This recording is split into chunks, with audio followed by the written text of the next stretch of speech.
Assalamualaikum warahmatullahi wabarakatuh. Perkenalkan Bu dan teman-teman semua, nama saya Foni Putri Adha, NIM 2121171.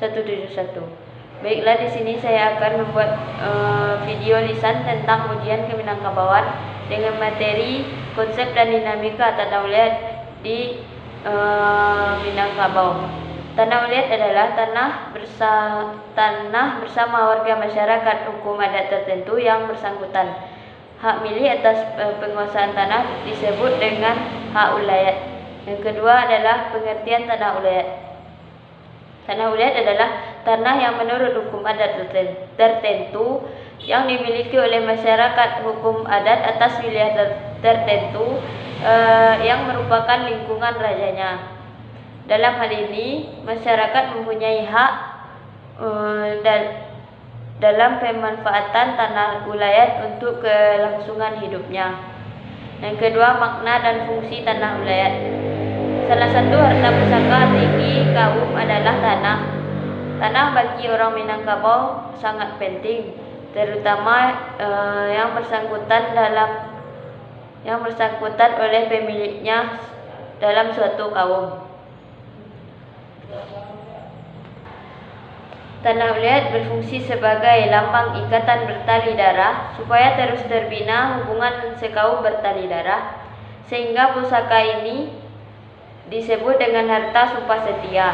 Fungsi lainnya adalah sebagai jaminan kehidupan, terutama yang berkaitan dengan kehidupan agraris anggotanya, dan juga berfungsi sebagai lambang sosial untuk kegiatan kemaslahatan masyarakat. Jenis-jenis tanah ulayat ada 4. Yang pertama yaitu tanah ulayat nagari, yang kedua tanah ulayat suku, tanah ulayat kaum, dan tanah ulayat rajo. Tanah ulayat nagari yaitu tanah ulayat yang beserta sumber daya alam yang berada di dalam maupun di atasnya, yang pemanfaatannya diatur oleh mama kerapatan adat nagari atau kan, yang dimana pemanfaatan tanah ulayat ini sebesar-besarnya untuk kepentingan masyarakat nagari, sedangkan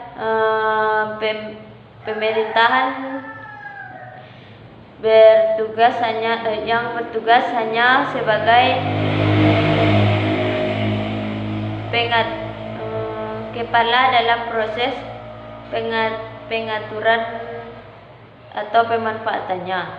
Yang kedua, tanah ulayat suku, hak milik atas sebidang tanah beserta sumber daya alam yang berada di atas maupun di luarnya, di mana proses pemanfaatannya diatur oleh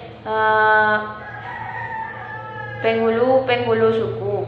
Yang ketiga, tanah ulayat kaum, yaitu hak milik atas sebidang tanah beserta sumber daya alam yang berada di atas maupun di luarnya, diatur oleh mamak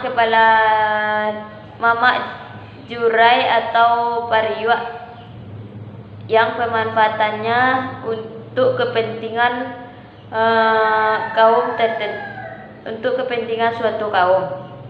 Yang keempat, tanah ulayat rajo. Tanah ulayat rajo adalah hak milik atas sebidang tanah beserta sumber daya alam yang berada di atas maupun di luarnya, yang diatur oleh lelaki tertua di rumah gadang menurut garis keturunan ibu,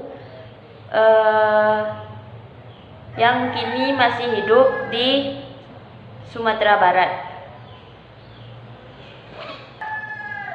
Selanjutnya, keberadaan dan fungsi tanah ulayat.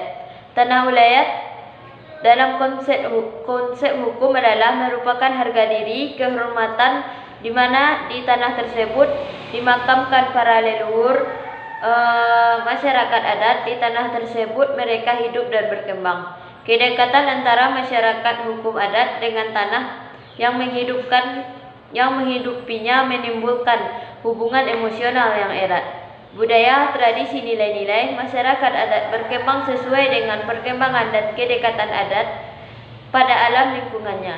Dan dalam hal ini juga termasuk tanah yang telah menghidupi mereka. Mungkin hanya itu video lisan dari saya, Bu dan teman-teman semua. Mohon maaf jika ada kesalahan. Saya sudahi dengan Assalamualaikum warahmatullahi wabarakatuh.